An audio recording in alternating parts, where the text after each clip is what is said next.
There are violent Johns out there. A truck driver from Austin, 28-year-old Nassan Hazard, is now convicted of kidnapping and killing a 25-year-old worker who he picked up at a Northwest Dallas parking lot last August.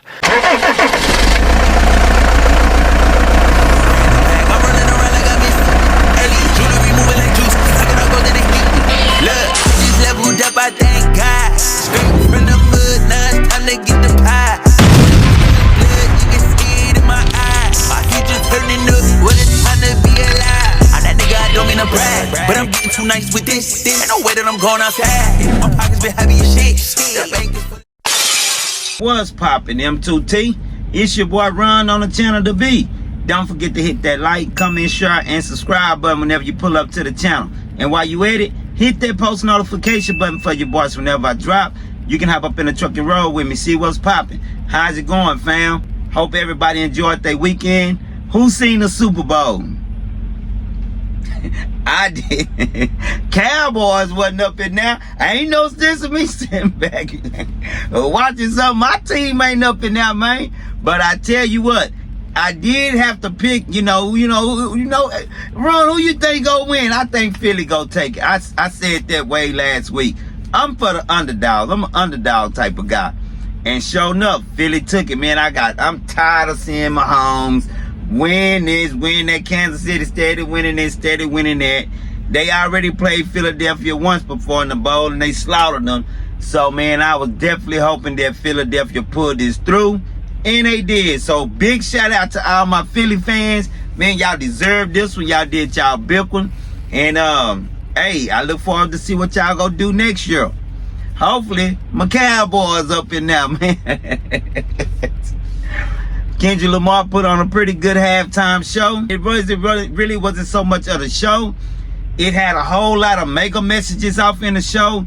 And I think just the art and the way that he critiqued what it was that he was trying to say within his performance, I think that was phenomenal. I think he did a very, very, very good job with getting the message out that he wanted to get out and the way that he did it. So, you guys seen the halftime show? You got anything to say about it? Get in the comments, let me know. All right, without any further ado, we got a good story today. August 15, 2024, 25-year-old Kalea Zingori was in Dallas visiting her parents with her daughter when she left her child with her parents and told her parents that she was going to go see the daughter's father, who was in San Diego, California. Needless to say, she did not go to San Diego, California. She left her parents' house and went immediately to Harry's Hines in Dallas, Texas. Now, if you know about Harry Hines in Dallas, you know that that is called The Beat. What is The Beat, M2T? The Beat is better known as a hostro. It's where all the S-workers be out there making their money, looking for Johns, looking for tricks, trying to make a dollar out of 15 cents. So instead of going to the father of her child's house, she went to Harry Hines. And when she got to Harry Hines, she crossed paths with 28-year-old trucker Nassan Hazard of Austin, Texas. When she crossed paths with Nassan, she got into his truck and was never to be seen again until 8 days later, when authorities made a gruesome discovery in Pittsburgh, Texas, in a wooded field and area. Check this out. Convicted a truck driver of picking up a young woman in Dallas and then dumping her body in the woods of East Texas. Good evening, I'm Steve Eager. 28-year-old Nassan Hazard will likely spend the rest of his life behind bars for that killing. His victim, a young 25-year-old Army veteran whose loved ones say was also the victim of trafficking. Fox 4's David Santandri has new details on this case tonight. David? Yeah, Steve, the victim was a new mother. She had a baby boy. She lived in California and told her family she was going to head out of town for a while to visit the child's father's family, but she never returned. So her family contacted law enforcement and they ended up tracking her license plate here in Dallas and later found her body. There are violent Johns out there. A truck driver from Austin, 28-year-old Nissan Hazard, is now convicted of kidnapping and killing a 25-year-old worker who he picked up at a Northwest Dallas parking lot last August. Her body was dumped 120 miles away. Like she was just discarded as if she was trash. Amanda Pettit, executive director of Rescue Hill, a nonprofit providing resources to human trafficking victims, says the pickup began in Dallas's Blade, a slang term referring to a street where corruption is common. That was in the Harry Hines area, and that's considered our Blade. The woman, Kalia Zangari, was from San Diego, California. Her family tells Fox 4 she spent time in the Army. Somewhere down the line, she became a trafficking victim. You pass them by every single day, and you don't realize the situation that they themselves are in. The U.S. Attorney's Office for the Northern District of Texas says Zangari had online ads posted in Dallas from August 9th through 15th. Hazard exchanged more than a dozen messages with her. On August 15th, surveillance video shows Zangari getting into Hazard's truck. He picked her up, and there's never video of him dropping her off again. And her car was still in the parking lot as if she was coming back to the car. Belongings left in her vehicle at the parking lot were later found by investigators. Cell data shows Hazard's phone and Zangari's phone pinged in the same areas at the same time until her phone was turned off. Investigators found it on the side of LBJ Freeway. Hazard's phone was tracked to Pittsburgh, Texas, where Zangari's remains were found.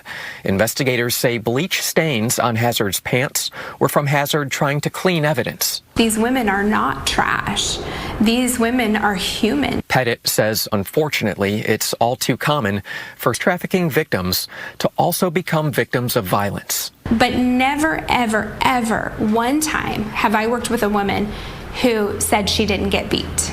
The Department of Justice did not reveal exactly how she passed away. Now, that sentence, the conviction, it carries an automatic life sentence, but the official sentencing has not yet taken place. First thing we want to do is send our prayers and our condolences to the Zangari family and let them know that you guys are offering our thoughts and our prayers. So, boom, they arrested him, and due diligence was done. Went to court, they found him guilty. He's about to be convicted. So, we already know he's looking at life or death, off the muscle. We want to ask ourselves, what was she doing on the beat? Why is you, now you are ex-military. That means that you pretty much had things going good for yourself in your life. You're a mother of a young daughter, got your whole life ahead of you. What are you doing heading to the host road? So that tells us, right, that she had other stuff going on in her life. She definitely had other stuff going on in her life if she was on that beat. Now, times are hard. You know, maybe baby daddy wasn't doing, helping out too much.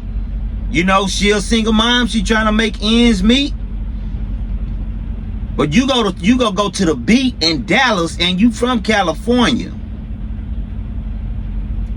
So anybody that's on that beat, she already know what time it is, which means she's already familiar with that lifestyle. What I don't understand is, why do these young girls choose to either get on this internet, show their ass and their bodies and show their whole get up for either money or attention? Why do they do that? Why do these young ladies run to the streets in order to make a quick buck? Why do they do that? Do you know that there is an ample amount of opportunities to go out and work anywhere you want to work and get a job doing something? I don't care if you gotta go to Walmart. I don't care if you gotta go to H-E-B, Piggly Wiggly. I don't care where you gotta go. What you gotta do? Go do a waitress. Waitress makes good tips. Go work at a hotel. I don't care. Even cleaning up. You can clean up the hotels. Anything besides having to sell your body. Why do women get it? Ladies, get in the comments and let me know, why do women feel like they have to sell their body in some way, shape, form, or fashion in order to make $1 out of 15 cents? Now, by her being on Harry Hines, it already tell us that she know the play. She know the play. She already know, she already have an agenda. And she crossed paths with a trucker. FBI already investigating truckers for stuff like this. I hate that this young lady put herself in that position. Now, her parents, family, friends, and loved ones have to raise her daughter. Her daughter is going to grow up without having a mom, which is really who is the victim of all of this. Of course, the mom is, the young lady is, but at the end of the day, she was grown. It's the child that's really finna suffer. And her parents who got to raise it, they already did their job by raising her. So this is a very unfortunate situation. I wanted to bring it to you guys' attention and let me know what you guys think about this. All right? You guys could have been doing anything today, but you chose to pull up on me, hop up in the truck, and I appreciate that. Oh yeah, and I want to send a big shout out. I believe her name is Shanika or something like that. I'm bad with names, good with faces. We bumped into each other at a shipper. She working, female trucker out there chasing her bag. Hollered at her boy one time for the one time. So I want to send a big shout out to baby girl. I appreciate you, baby girl. I hope you out there being safe today. Hope you tuning in, and if not, I know you'll catch up whenever you get a chance to. So I cross paths with a lot of M2T fam all the time. So what it is, I'm gonna just start taking pictures with y'all, and I cross paths with y'all, post them on the next video, and just, give y'all due diligence and shout you out. Alright? Alright. Big shout out to my A1 Day Ones. Big shout out to the one that just be glancing in to see what's popping. And a special shout out to my new subscribers. I appreciate the love. I appreciate the support, fam. Y'all already know. Until next time, it's your boy. I just got in a whole brand new bag. I'm running around. Jewelry moving like juice. Look, I just leveled up, I thank God.